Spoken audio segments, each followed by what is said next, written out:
أعوذ بالله من الشيطان الرجيم بسم الله الرحمن الرحيم صلى الله وسلم على سيدنا محمد وعلى آله حق قدره ومقداره العظيم يا همة الشيخ واحضري لنا بهذا المحضر ولتعطفي بنظرة تأتي لنا بالزفر وبعد السلام عليكم ورحمة الله تعالى وبركاته. Mesdames et messieurs, chers maîtres, chers frères et sœurs, à l'occasion de ce colloque international consacré à la vie, à l'œuvre et à l'école de Cheikh Abdullahi, Haj Abdullahi ibn Sayyid Mohammed Niass, je voudrais aborder l'école niassène non comme une simple continuité familiale, mais comme une architecture spirituelle. Il y a des figures que l'on peut raconter par les dates, les lieux et les œuvres. Il y en a d'autres qui obligent à penser une fonction. El Haj Abdullahi Niass appartient à cette seconde catégorie. Il ne fut pas simplement un savant, un maître Tidjani, un pèlerin, un combattant et un fondateur. Il fut le principe d'une école où la famille devient doctrine, où la doctrine devient méthode et où la méthode devient puissance de transmission.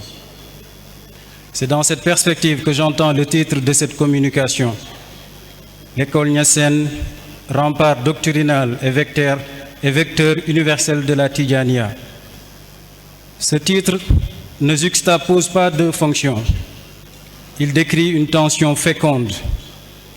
Une voix ne peut se diffuser durablement que si elle sait se protéger. Mais une voix qui ne fait que se protéger devient une citadelle sans souffle. L'école niassène a tenu ensemble ces deux exigences: défendre sans se fermer, transmettre sans se dulier, recevoir sans imiter positivement, passivement, rayonner sans rompre le pacte. Inni saliluhu fa kayfa asifuhu wa hal utiqu alwasfa lakin man allamani wa arshada azubbu anhu kulla qitlin qasada. Ces vers ne relèvent pas seulement de la modestie du descendant. Ils indiquent une position de méthode. Parler d'un maître dont on hérite, ce n'est jamais parler depuis une neutralité froide. Mais l'absence de neutralité ne signifie pas l'absence de rigueur. Il y a une fidélité qui aveugle et une fidélité qui oblige à mieux comprendre.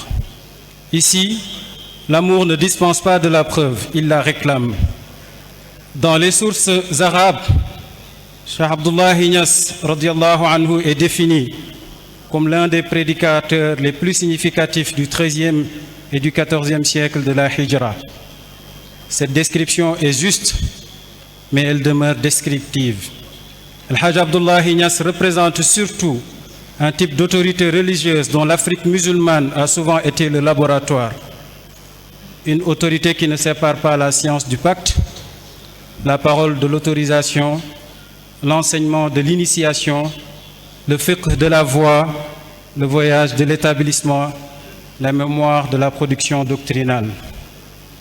En Cheikh Abdullahi Niass, l'autorité ne repose pas ni seulement sur le sang, ni seulement sur la science, ni seulement sur la sainteté alléguée.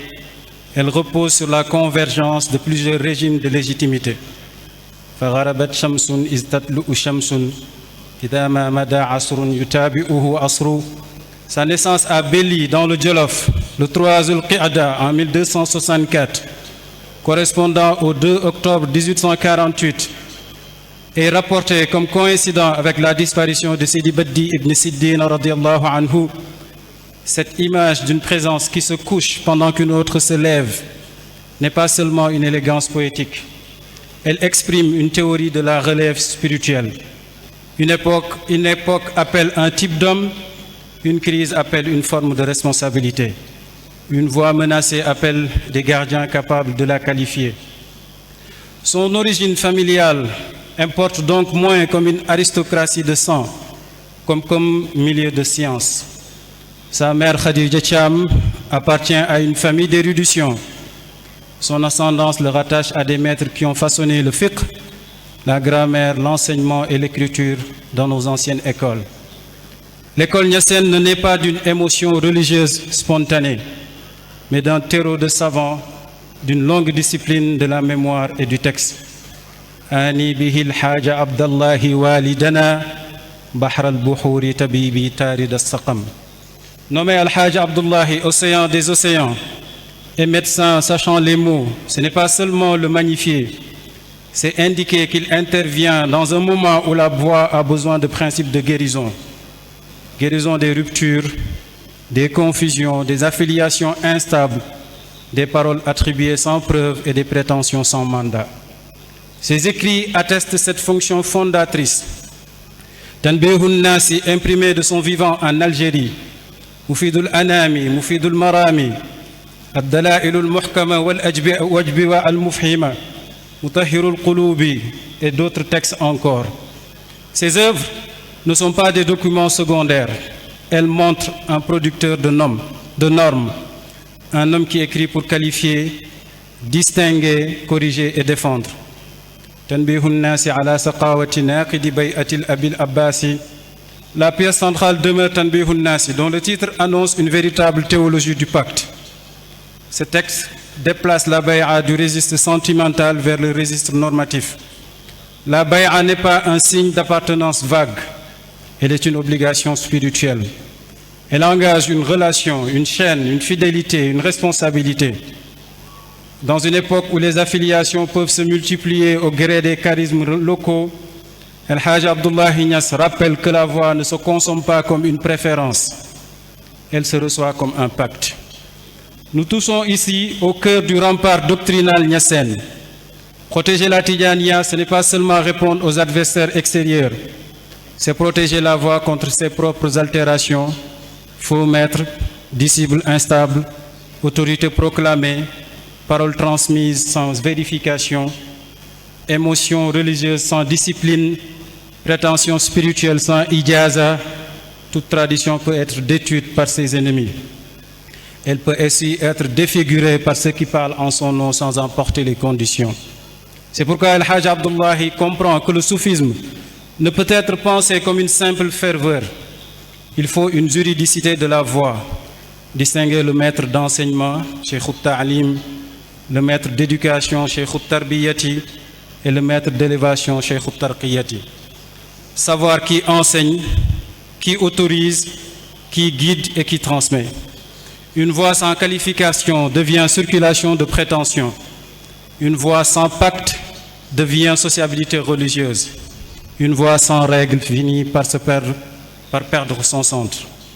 Ridallahi an shaykhi wa asli wa murshidi wa qad asha yahdina ila ad-din nasiran bi ghazwin wa ta'limin wa hajjin wa hijratin wa asha shakuran wa huwa qad asa sabira. Mais l'homme du pacte est aussi l'homme du mouvement. 4 mots structurent ici une vie. Khazwun, ta'limun, hajjun, hijratun. Combat, enseignement, pèlerinage, exil. Ce ne sont pas 4 épisodes, mais 4 dimensions d'une autorité. Responsabilité historique, transmission, inscription dans la Ummah, prix payé pour rétablir une œuvre. ودار شيخي في فاس على كبر لكن يحركه حب الملاقات فنال ذلك يقظانا وصافحه بحر المعارف ينبوء الكرامات. La visite à Fès n'est pas donc un détail biographique, elle est un moment de légitimation. Elle relie Kaolack à la source maghrébine de la voix, tout en préparant le moment où Kaolack deviendra lui-même foyer d'irradiation. Fès authentifie, Kaolack recueille, transforme et propage. Fayadun biha ahadtuhu wa ajaztuhu bi ijazati al-itlaqi bil iqani. C'est ici que Cheikh Ahmed Soukayri doit être soucié dans toute sa portée. Il n'est pas seulement une voix d'éloge venue du Maroc, il est témoin, garant et méthodologue. Dans Tajur Ru'ous, il atteste la reconnaissance initiatique d'Al-Hajj Abdullahi et sa ijaza. Dans Jinayatul Muntasib al-Ani, il fournit une règle de discernement contre les fausses attributions. Dans Al-Ahjar al-Maqtiya, il élargit la défense des Ahlullahi à une géographie tidjani plus vaste. Ahmed Soukayri montre que l'école niassène se rattache, vérifie, distingue, défend sans inventer et transmet sans déformer. Il serait pourtant réducteur de faire de cette école une ligne à 3 noms, Autour d'El Hadj Abdullah Niass, c'est toute une maison savante qui se constitue. Mam Khalifa illustre la défense poétique. Cheikh Ibrahim Niass porte le commentaire, la systématisation et l'universalisation. Al Hadj Mohamed Zainab donne la règle à la forme pédagogique. Mais il faut rappeler aussi Babacar Niass, Abou Bakr Niass, Cheikh Omar Niass radiallahu anhum et d'autres fils engagés dans l'enseignement des charges familiales, la conservation des manuscrits, la direction des foyers et la continuité de la maison. Une école ne dure pas seulement par ses figures spectaculaires, elle dure par ceux qui enseignent, copient, corrigent, reçoivent, transmettent et maintiennent la chaîne dans le service. Après le fondateur vient la défense poétique de Mam Khalifa Niass.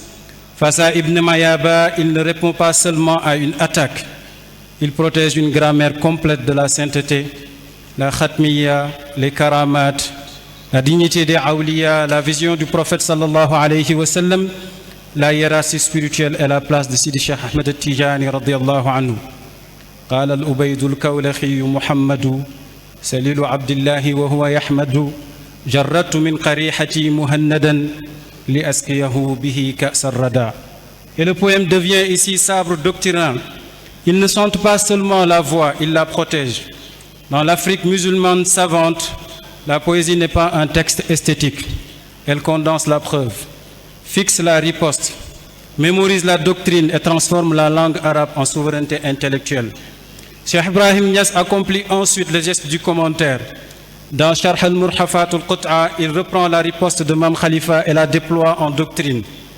L'école niassène ne se contente pas de répondre, elle systématise. Elle ne s'arrête pas à la fidélité émotionnelle, elle produit des catégories. Cheikh al-Allam al-Arif billah al-Hajj Abdullahi wa Abdullahi huwa ahadu khulafa'i Cheikh al-Tijani fi bilad al-Sénégal. Cette formule est capitale. Baye Niass radiallahu anhu ne se contente pas d'hériter filialement, il qualifie doctrinalement son père comme Khalif Tidjani au Sénégal, c'est-à-dire comme autorité de transmission, de garde et de représentation de la voix.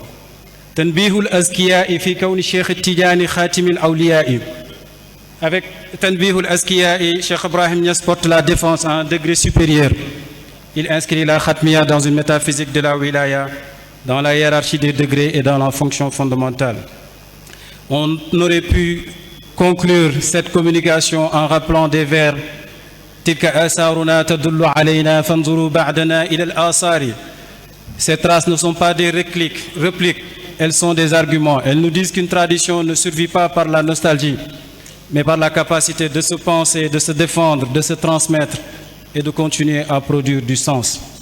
C'est pourquoi l'école niassène demeure l'un des grands remparts doctrinaux et l'un des vecteurs les plus puissants de la Tidjaniya, parce qu'elle a su transformer un héritage reçu en intelligence vivante de la voix et une fidélité africaine en parole universelle. Assalamu alaikum wa rahmatullah.